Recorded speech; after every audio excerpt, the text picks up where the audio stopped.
tem havido um grande debate se a origem da vida é bem mais explicado pelo naturalismo ou pelo design. Fica com o fone só. Então, o naturalismo, ele é um ramo da filosofia que explica, né, que tudo que existe é bem mais né, explicado pela observação, né, e pela experimentação. Né? Então, o naturalismo, ele diz que tudo que existe, tudo que né, tudo que nós vemos é explicado pelo natural. Uhum. Já o design, né, a própria palavra, a definição do design, né, de projeto, desenho, já leva em conta a metafísica, que também é um ramo da filosofia, que abrange outras possibilidades de interpretação. Né? Então, o design, ele enxerga ordem e beleza na natureza, né? E a questão de ordem e beleza vem até da palavra cosmos, né, do grego, e os cosmólogos, né, os antigos, eles sempre viam, né, design, né, como ordem e beleza na natureza. Então, o design não vê problema em interpretar, né, com uma posição também metafísica. Ele também é pautado no método científico, né, que é a observação e a experimentação. Mas ele se abre para a questão metafísica. A questão do grande debate, né, no meio acadêmico, científico, é justamente porque o naturalismo ele é uma visão mais fechada. Ele não aceita nada além. Então, o naturalismo ele é fechado com o acaso, né? Ele não aceita explicação além. Eu quero começar aqui introduzindo. Quero contar um episódio para vocês. Eu não tô me vendo, tá, gente? Então, se eu sair um pouquinho da câmera aí, vocês me falam, são um pouquinho estranho, que eu não tô conseguindo me ver. Tranquilo. No dia 2 de março de 1972, a Agência Espacial Americana, né, a NASA, ela enviou a sonda Pioneer para o Sistema Solar. Ela queria coletar informações e, por sugestão do astrônomo Carl Sagan, eles colocaram uma placa de ouro, né, na sonda Pioneer. Então, essa sonda, ao mesmo tempo em que ela ia coletar informações do Sistema Solar, ela ficou encarregada também de levar essa placa contendo essas informações. O que tinha nessa placa? Vocês estão vendo aí na figura, né? Um casal, né, de seres humanos, um homem e uma mulher, umas pulsares, né, umas estrelas, né, mostrando que nós temos conhecimento do sistema solar, o símbolo do hidrogênio e também a posição dos planetas no sistema solar. Toda essa informação resumida, né, é muita informação, né, mas eles colocaram de forma resumida, contém 5.000 bits de informação. O que o Carl Sagan queria? Né? Ele queria que, se existisse uma vida extraterrestre, essa vida, né, esse ser, olharia para essa placa e já imaginaria, não, existe, né, vida inteligente lá. Né? Ele achava que, se um ser extraterrestre, ao olhar para essa placa, ele ia detectar um design inteligente, né? Um desenho inteligente, projeto inteligente. Curioso, né, que o Carl Sagan, né, era ateu, e ele pensava isso, dessa placa de 5.000 bits de informação. Só que, olhando para a célula humana, que tem aproximadamente 2 gigabytes de informação, né, muita coisa, né, a gente que mexe com a internet aí, né, tem o mega, mas o giga é muita coisa, ele já não enxerga, né, já não enxergava um design. A questão, né, que a célula, antigamente, né, na história da biologia, antes da descoberta da microscopia eletrônica, a célula ela era vista como uma caixa preta, como algo assim obscuro, ou algo muito simples, que não tinha muita coisa ali. Mas à medida que os séculos foram passando, né, 17, 18, e até chegar no 20 com a descoberta da microscopia eletrônica, né, os biólogos, os pesquisadores, né, da vida, eles se depararam, né, com um mundo, né, e à medida que a bioquímica ela vem se desenvolvendo, ela tem né, encontrado aí um vasto mundo e vasta complexidade. Então, essa daí é a representação de uma célula humana, né, também chamada de célula eucarionte. A célula, ela é de uma extrema complexidade, né, se não posso dizer a estrutura mais complexa que existe. A célula, ela possui a membrana plasmática, né, com todos os seus recursos, é formada por uma bicamada lipídica, fosfolipídios, e tem proteína transmembranas, que vai fazer o transporte do meio intracelular para o meio extracelular. É tudo muito seletivo, né? Quem é da área de biologia, ou quem gosta, quem estudou, vai lembrar que é tudo muito assim, certinho, para entrar o que pode entrar, né? E para sair o que deve sair. Nós temos, né, dentro da célula o citoplasma, né, que é a maior parte aí da célula, que contém a água, né, a maior parte dela é composta de água, onde ficam as organelas, né, e cada organela a gente aprendeu que possui uma função bem específica, né, e cada organela interage entre si, é como se fosse uma cidade, né, com vias e com prédios. Nós temos os microtúbulos, né, o citoesqueleto aí com os microtúbulos e os microfilamentos, que vão realmente fazer caminhos em que, né, como se fossem mini robôs, né, que andam aí por esses caminhos para poder preencher, né, com a sua utilidade no funcionamento da célula, né? Então nós temos a mitocôndria, que muitos chamam de uma usina, né, uma usina elétrica, né, porque ela fabrica energia. Nós temos retículos endoplasmáticos, lisos, rugosos, nós temos lisossomos, e cada um fazendo a sua função. E, não menos importante, nós temos o núcleo da célula, né? Interessante que o núcleo da célula, né, ele está muito bem compactado, né? Quando a gente olha em microscópio, ele é a parte ali que aparenta ser mais corada, né, por conta do material genético, é bem interessante. E a gente consegue saber que a gente está vendo uma célula porque o núcleo está bem coradinho, a gente sabe onde o núcleo está. Então, a célula, ela foi muito inteligente, porque ela desenvolveu o núcleo, né, esse compartimento, para poder compactar o material genético. Né, o material genético, não sei se vocês separaram, né, lá no primeiro slide, né, contém os genes, né, contém os cromossomos ali, tudo isso, né, a base da vida. Né, se vocês estão me vendo aqui, eu sou o que eu sou por conta do material genético que está dentro do núcleo da minha célula. Né? Vocês, cada ser humano que a gente olha, as plantas, os animais, todos, né, são o que são hoje, porque eles vieram desse material genético. Então a célula pensou, né? Se a célula pensa, ela pensou, nossa, isso é realmente uma informação muito importante, eu tenho que compactar e deixar aqui tudo bem certinho. Né? E assim, fora que não dá tempo da gente entrar na questão de como que ocorre a tradução do DNA, a transcrição, né, e a passagem da informação, a produção de proteína, é realmente muita coisa. Continuando aqui, uma curiosidade para vocês também, o prêmio Nobel de Química, em 2003, ele foi para o Dr. Peter Egli, acho que eu falei certo, pela descoberta dos canais de água, né, e pelos estudos mecanísticos e estruturais dos canais de íons. Então, o que esse Peter, o que ele né, descobriu? Ele viu que na membrana da célula existem os canais de água, que são chamados de aquaporinas, né, que muitos gostam de colocar analogias, né?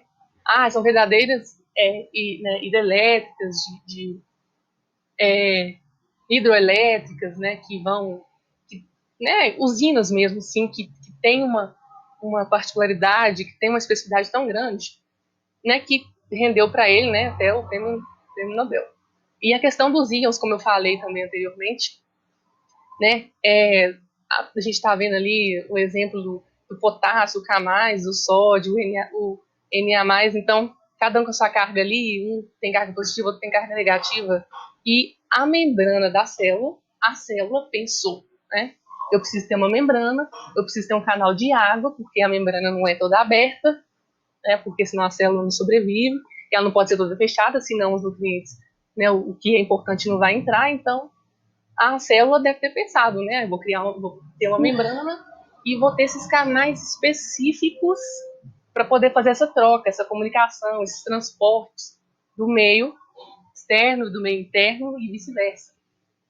E o Eberlin, vocês estão vendo aí, né? Que é a referência que eu utilizei, que é o livro de onde eu tirei essa informação.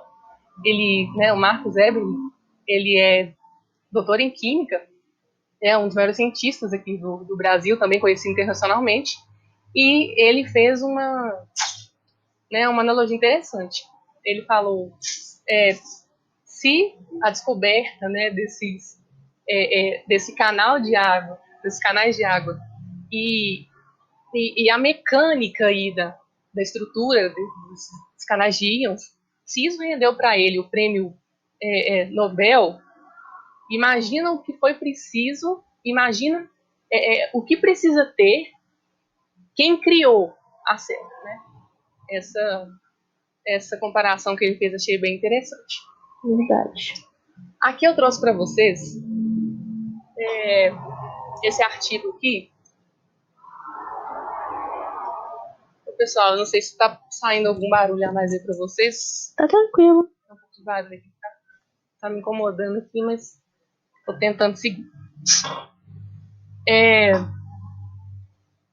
Então aqui, ó, trouxe para vocês esse artigo que eu também achei nesse mesmo livro do qual eu tirei informação, né, do Peter Agre, né, que ganhou o prêmio Nobel.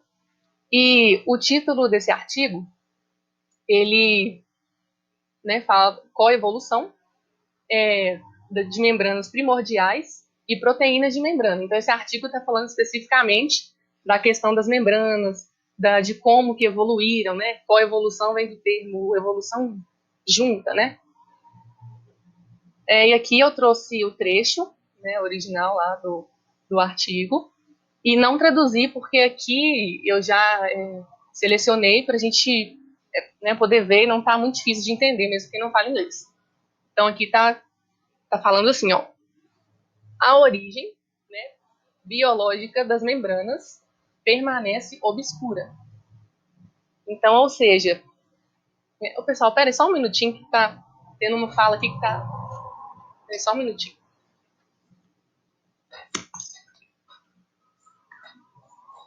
Beleza, sem problema.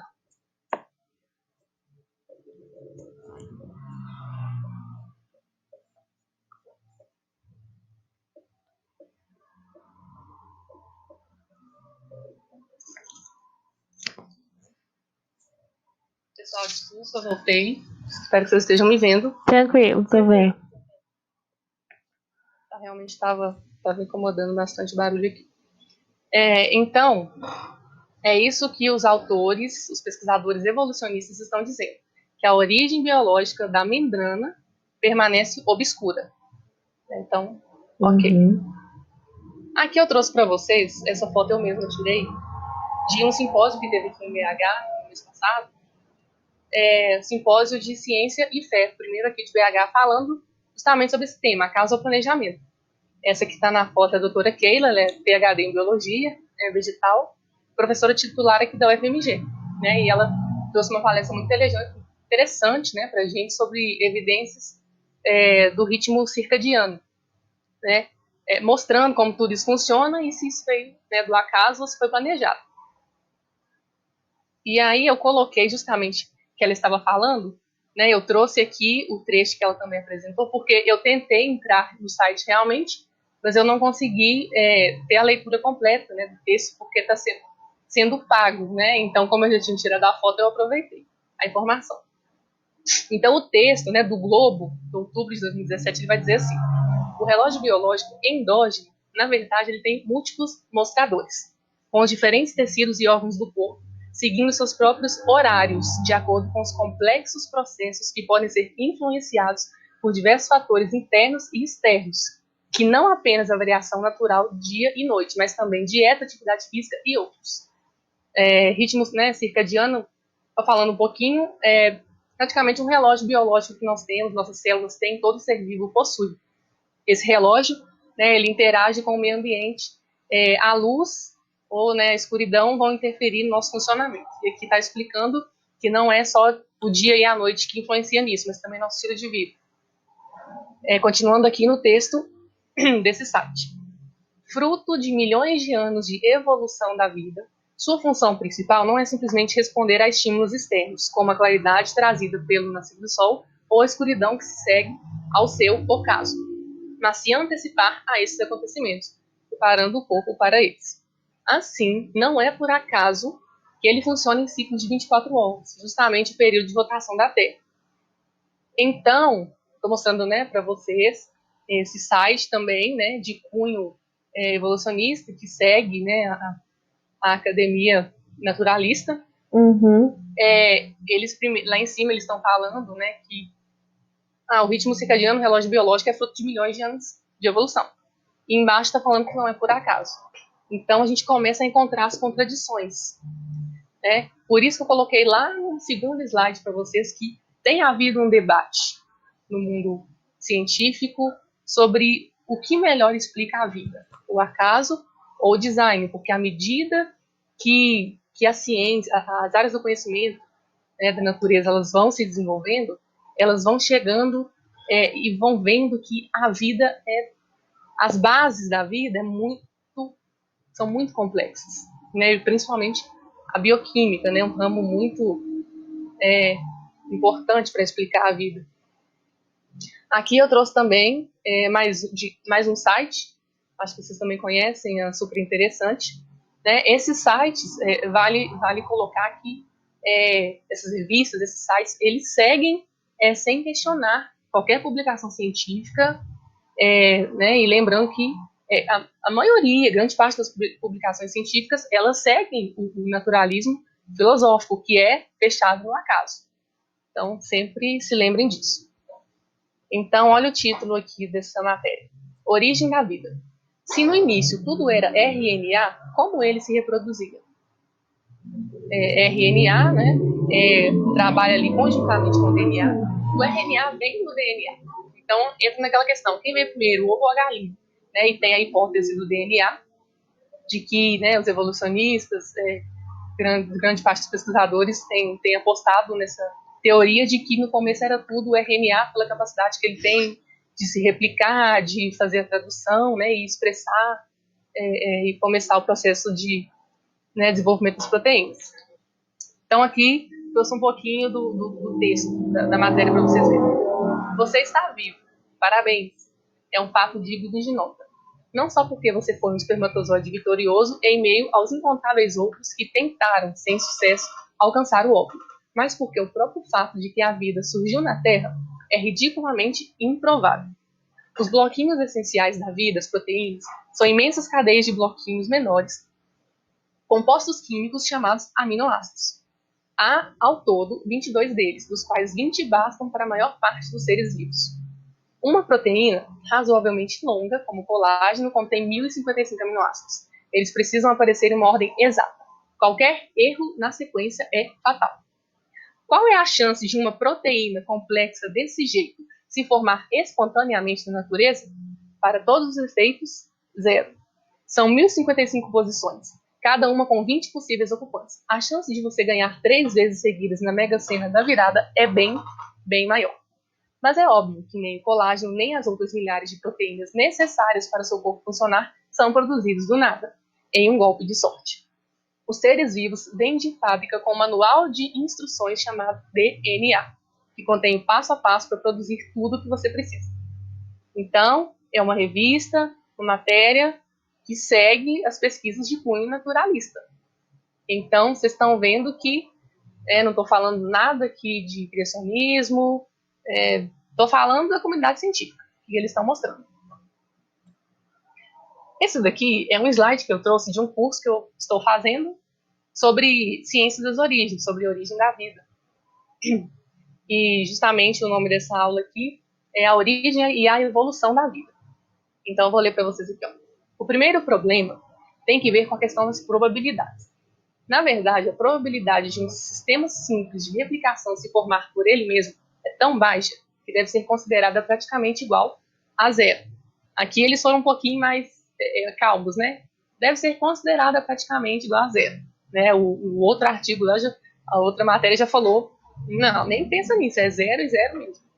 Por exemplo, né, o do Anigish, né, que foi um bioquímico americano, né, ele mostra que a probabilidade de surgir, por acaso, um hipotético organismo funcional constituído por 200 nucleotídeos ordenados seria de 1 em 1 bilhão de trilhões, mesmo dando como demonstrado uma idade para a Terra de 4,5 bilhões de anos. Então, a gente começa a ver os problemas aqui.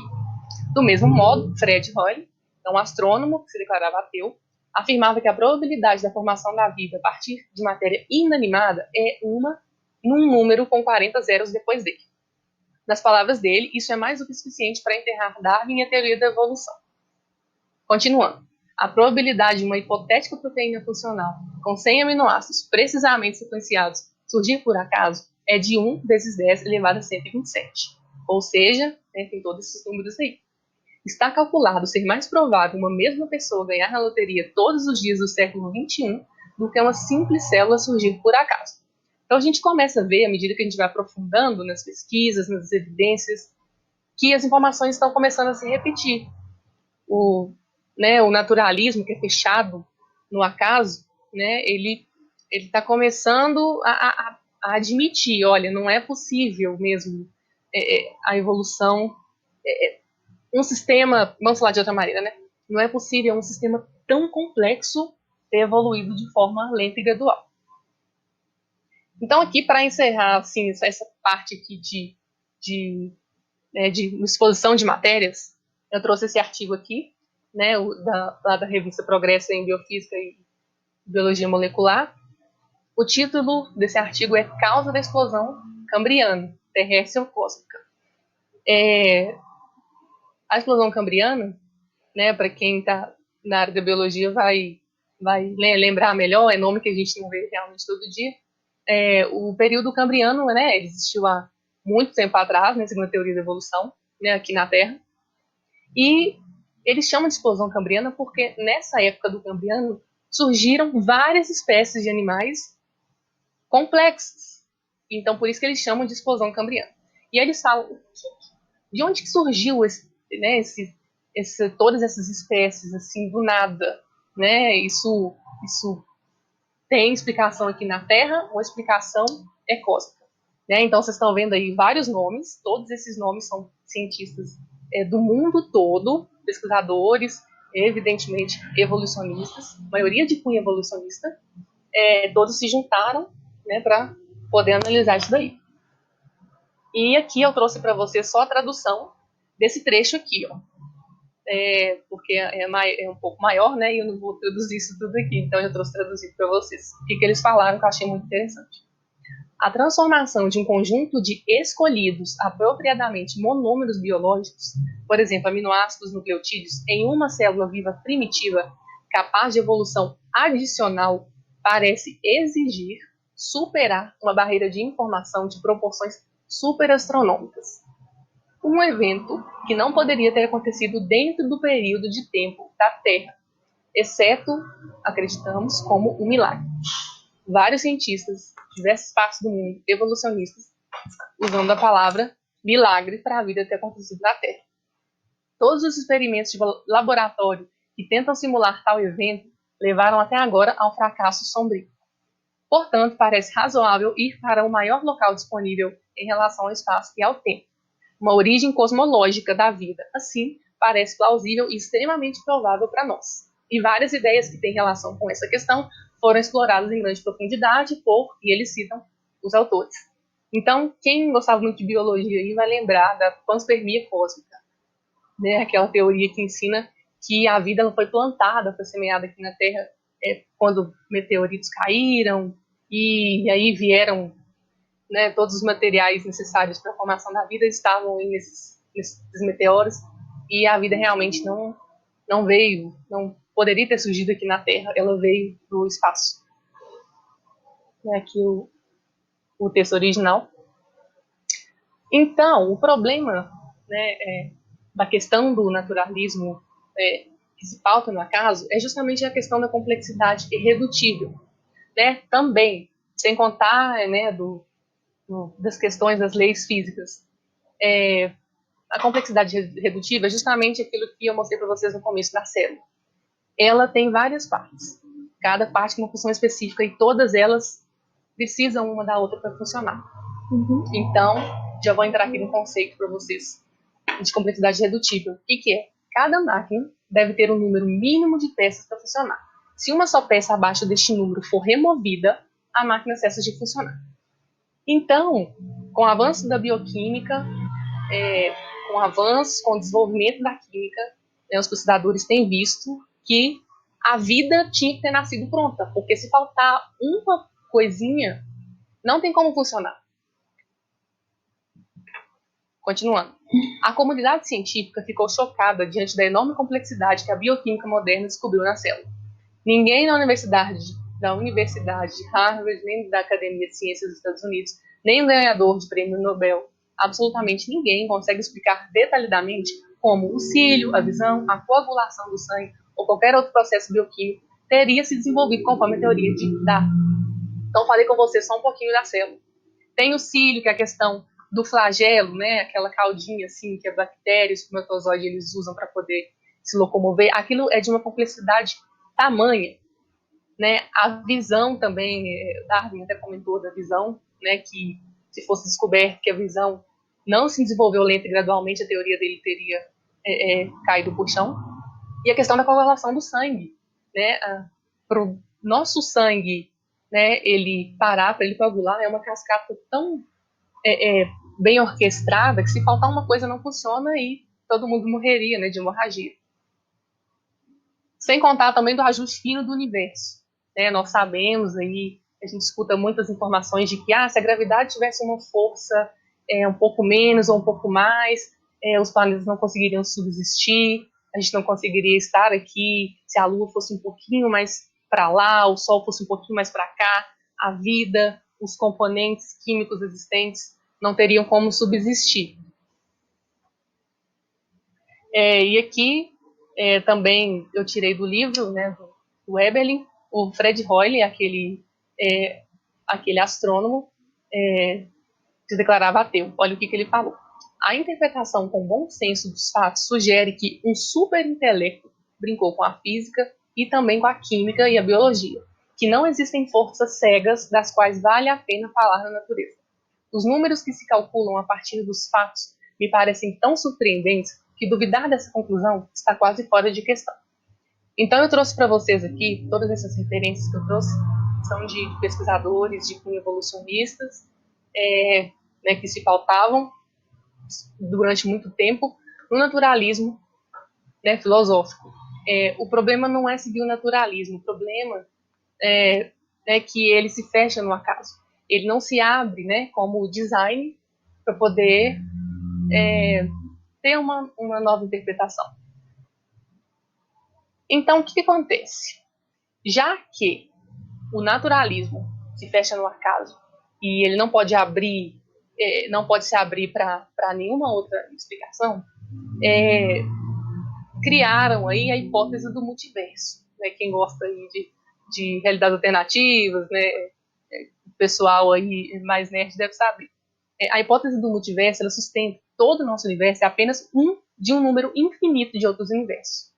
A ideia de multiversos infinitos pode ser a única explicação não religiosa, porém metafísica viável, para resolver alguns problemas para a ciência, como o mundo RNA, sistemas complexos, né, ou o ajuste fino.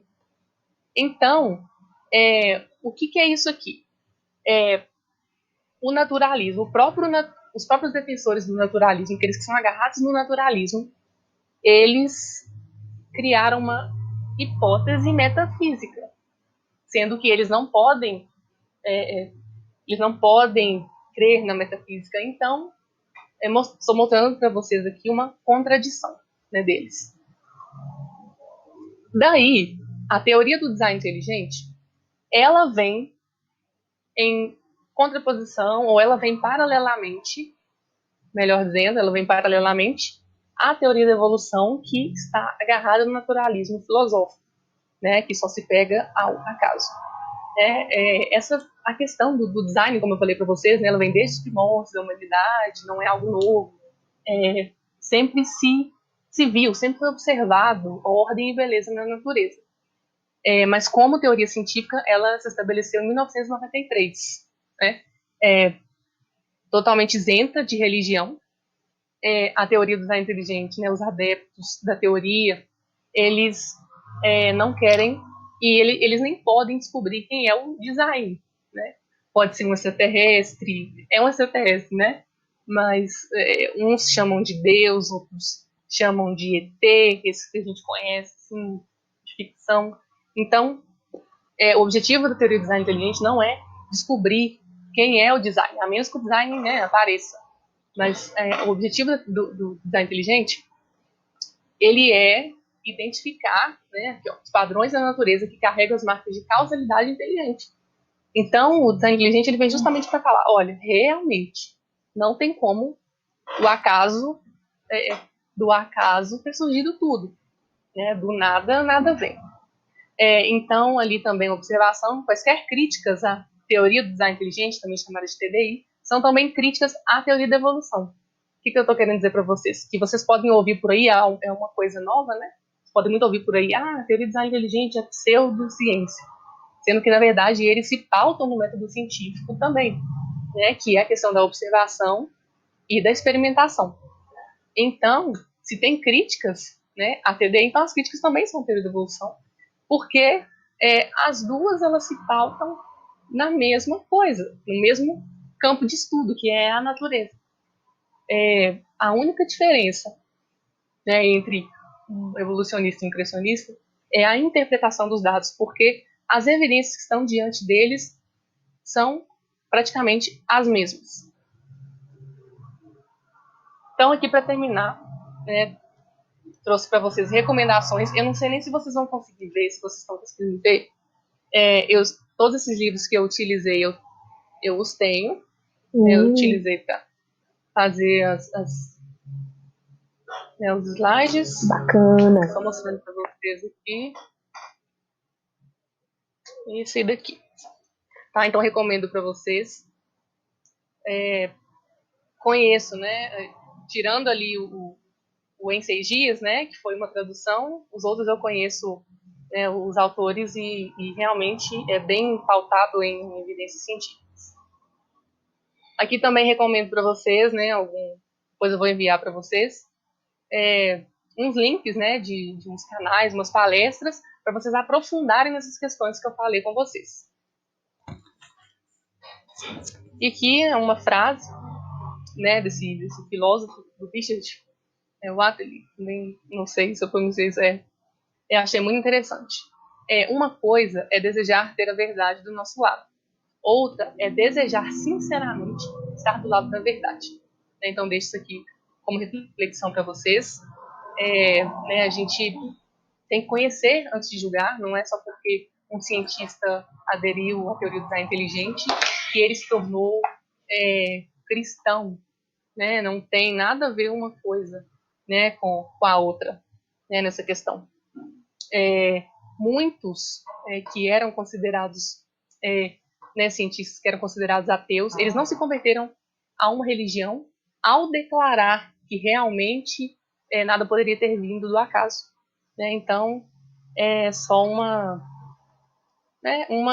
reflexão para a gente, né? Para a gente ser sincero e ter bom senso ao buscar as evidências. São as referências que eu utilizei. E, novamente, retorno a pergunta para vocês. Né? Eu procurei ser bem objetiva e imparcial aqui na apresentação das evidências e das informações. Então, eu retorno para vocês com a pergunta: o que mais bem explica tudo isso? Né? Acaso ou planejamento? Agradeço, né, por esse tempo de fala e espero que vocês tenham gostado e apreciado, né, essas informações tão interessantes. Obrigada. Muito bom, Rose, que bacana, mana. Tô feliz por a gente ter tido essa oportunidade aqui de aprofundar um pouco mais no tema. Acho que realmente a apresentação foi bem imparcial e isso foi bem interessante porque faz a gente refletir bastante sobre todos os tópicos, conceitos que foram trazidos aqui. E, pessoal, para quem se interessa, inclusive, pelo assunto, quem tem afinidade com o tema, quem tem interesse também em conhecer mais, em se aprofundar mais na temática do ciência e fé, né? O que a ciência estuda e como que isso também pode ser intercalado ao que a gente, o que a Bíblia traz, o pensamento sobre o sentido da vida pode apresentar para a gente e unir, então, a esses conceitos. Quem tem interesse, então, de conhecer ou já gosta do assunto, fica aí, então, a minha meu conselho, né, de conversar com a Rose. Como indicação, ela mostrou aí um pouco, né, do núcleo. Existe a Sociedade Criacionista Brasileira, né, que tem núcleos em várias partes aí do Brasil, eles gostam de estudar a respeito do tema. E aqui em BH, então, eles abriram recentemente um núcleo para fazer essa proposta, e a Rose está aí como diretora do núcleo aí em BH, aqui em BH. Então, foi bem legal a gente conseguir é um assunto bem extenso, né? A Rose conseguiu resumir bastante coisa, tem muito assunto para poder tratar a gente está falando, né, dentro de design inteligente. Se você for pegar os subtópicos, né, tem muita coisa boa. Então, quem tiver interesse, fica aí a sugestão, conversar com ela, se envolver com o pessoal do núcleo daqui de BH. Como a gente já passou de 9, então não vou abrir muito para comentários, não. Mas na semana que vem a gente vai voltar com a Rose para falar a respeito de um outro tema dentro dessa série, Deus criou o mundo, fake news ou não. Então, de repente, semana que vem a gente consegue também ter um tempinho para comentários, participações a mais. No mais, mana, vamos orar então? Para encerrar? Eu queria falar uma coisa rapidinho, eu posso? Pode? Bruno.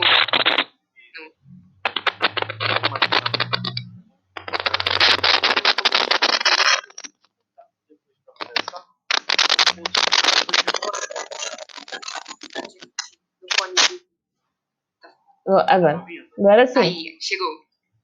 Eu vou querer assim, ver, conhecer o outro, porque é um tema que me interessa muito. Eu sou professor de geografia. Eu tenho até uma aula que eu dou, eu sou professor de geografia e ensino religioso, e eu tenho uma aula que chama Big Bang, a origem de tudo que Deus ordenou. E eu consegui o Big Bang com a Bíblia, e muitas coisas bate, a cronologia, tem a questão do dilúvio, muita coisa aqui. Lá na Bíblia a gente tem fatos científicos que comprovam, entendeu? E é um assunto que me interessa. Fica até aqui também, eu me disponho a vocês, a Tainara, que quiser também, participe também, e coloca à disposição, porque é um tema que eu gosto demais agora. Que bacana. Gente, unindo uma pessoa com a outra, um propósito com o outro, uma profissão com a outra. Vocês já tinham contato, você e a Rose, não, né? Não. Eu nunca tinha ouvido falar dessa associação, na verdade. Eu descobri agora. Quando eu vi a propaganda lá, né, eu falei, não, eu vou assistir, é um tema que me interessa. Muito bacana. A gente faz esse contato. A proposta dessa semana e de semana que vem é uma proposta assim, a gente está muito limitado ao tempo, porque é um encontro que a gente faz no intervalo da faculdade, então 30 minutos é pouquíssimo tempo para falar a respeito disso. Mas é legal estar com você aqui, estar com a Rose, a gente estabelece essa ponte para vocês também se conectarem, estarem juntos, e você poder conhecer com mais detalhes a respeito dessa proposta e a respeito dessa sociedade criacionista que tem aqui, que é nova aqui em BH, né? Está surgindo agora aqui em BH. Então, acho bem legal a gente conseguir cruzar aí quem tem interesse no assunto, né? Legal? Então, não sei se você tem contato de alguém aqui, Thaia, não sei, mas a gente pega seu contato, passa pra ela. Ele tá no Chibrezão, mano. Oi, como é que é? Ele tá lá no nosso grupo. Bruno acompanha nós, né? Não tá no grupo. Pois é, então, mas aí, no caso, se puder passar o contato dele pra mim, pra ficar mais fácil. Aí a gente já encaminha direto. Show de bola. A gente faz assim. Combinado. É para mim também, porque eu também sou formado em bacharel em geografia e nasço como licenciado, né, professor de geografia. Então é importante para mim também. Aí, que bacana. Muito bem. Então, graças a Deus pelo período que a gente pode passar aqui hoje. Agora vamos correr, que a aula tá correndo também. A gente vai atrás da aula porque o Dor tá correndo. Vamos lá, então. Manda a senhora pra gente encerrar? Claro, sim.